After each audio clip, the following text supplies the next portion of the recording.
कोई दिल्ली के धनी मानी पुरुष थे, उन्होंने सत्संग में सुना कि वृंदावन के जो संतों को सुख पहुंचाता है उसके ऊपर ठाकुर जी बहुत जल्दी रीझ जाते हैं। धनी मानी था, मन में आ गई बात, अब जब वृंदावन आता तो संतों की पंगत करवाता। तो वो दिल्ली के जो धनी मानी पुरुष थे वो यहाँ के जब कभी आते तो संतों का भंडारा करते। अब क्या हुआ, उनकी संपत्ति बढ़ना शुरू हुई, 1 फैक्ट्री से 2 फैक्ट्री, उत्साह बढ़ गया उनको कि ये जो बढ़ रहा है ये संत कृपा से बढ़ रहा है। अब उन्होंने 1 हफ्ते में आना प्रारंभ किया और 1 हफ्ते में संतों का भंडार, महीने में 4 बार। अब तो इतना आनंद बरसने लगा, हृदय आनंदित रहने लगा, सुख समृद्धि बढ़ने लगी।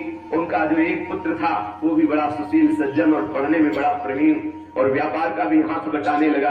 अब उनके मन में उत्साह हुआ कि वृंदावन के संतों को एक बार अपने यहाँ लाया जाए।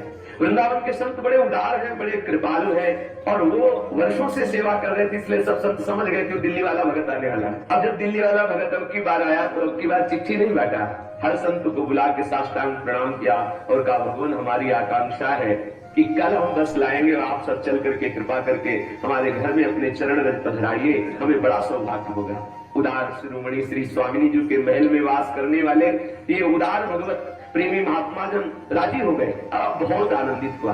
अब आपको वृंदावन की खींचने की बात बता रहे हैं। अब तो एक बस लाया तो बस में सब संत जन आने लगे। उनमें एक संत ऐसे बैठे जो कभी कहीं नहीं जाते थे भंडारे में, किसी के भंडारे नहीं जाते थे, वृंदावन की सीमा के बाहर नहीं जाते थे। आश्चर्य हुआ सबको कि जो वृंदावन की सीमा के बाहर नहीं जाते थे वो कैसे बैठे। वो सोचा कि शायद भाव दशा में उनको पता न हो। पूछा संतों ने कि बाबा ये बस जा रही है, कहाँ तुम्हें पता है? बोले हाँ दिल्ली। बोले तुम तो कभी नहीं जाते किसी भंडारे में, कभी वृंदावन के बाहर नहीं जाते। वो चुप हो गए, कोई उत्तर नहीं दिया। सब संतों ने उस धनी मानी सेठ से कहा तुम्हारे सब संत सेवा सफल हो गई। ऐसे विरक्त अकिंचन संत वृंदावन निष्ठा वाले, पता नहीं कौन सी लीला होने वाली है, तुम्हारे साथ क्यों जाने को तैयार हो गए। वो कार से भागा और जाके विशाल उत्सव का स्वरूप रखा, खूब फूल मालाएं मंगाई, संतों के लिए सुंदर गद्दी, सुंदर सुंदर पुष्प डाल करके बिछाया। संत जन जब गए सबका चरणामृत लिया, बैठाला पवाया। जब पा चुके सबको प्रणाम कर रहे थे तो उन संत ने कहा तुम्हें वृंदावन ने बुलाया है। बस बोले हम तुम्हें बुलाने आए, तुम्हें वृंदावन ने बुलाया है। सब संतों को लगा कि ये बावरे हो गए क्या, वृंदावन तो जाते ही आता है। पर संतों की भाषा समझना बड़ी विचित्र बात है। उस सेठ जी को कोई खास बात नहीं लगी कि हालत वृंदावन जाते हैं, कह रहे वृंदावन ने बुलाया है। अब वो संत गाड़ी में बैठे, कोई भेंट दक्षिणा नहीं चले आए।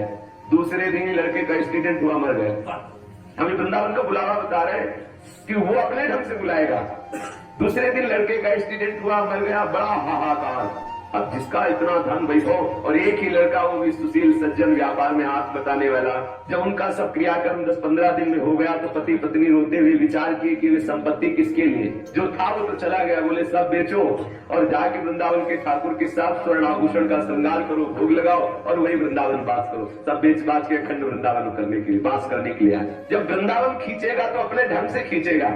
अगर आप अभी छोड़ के चले आओगे तो बढ़िया रहेगा, अगर वो खींचेगा तो अपने ढंग से खींचेगा, किसी काम कर नहीं रहने देगा, सिर्फ अपना बना लेगा। अब वो जो पुत्र पधारा तो आपको लगा कि एक्सीडेंट हुआ और देखो अधोगति हुई, नहीं। सबसे पहले उस पुत्र को श्रीधाम वृंदावन में दिव्य देह प्रदान करके श्री जी की सेवा में लगाया। संतों की सेवा ऐसी थोड़ी। फिर उन दोनों की मनोवृत्ति से सारे विषय का नाश करके एकांतिक वृंदावन निवास की दोबारा दिल्ली का ध्यान भी ना आए।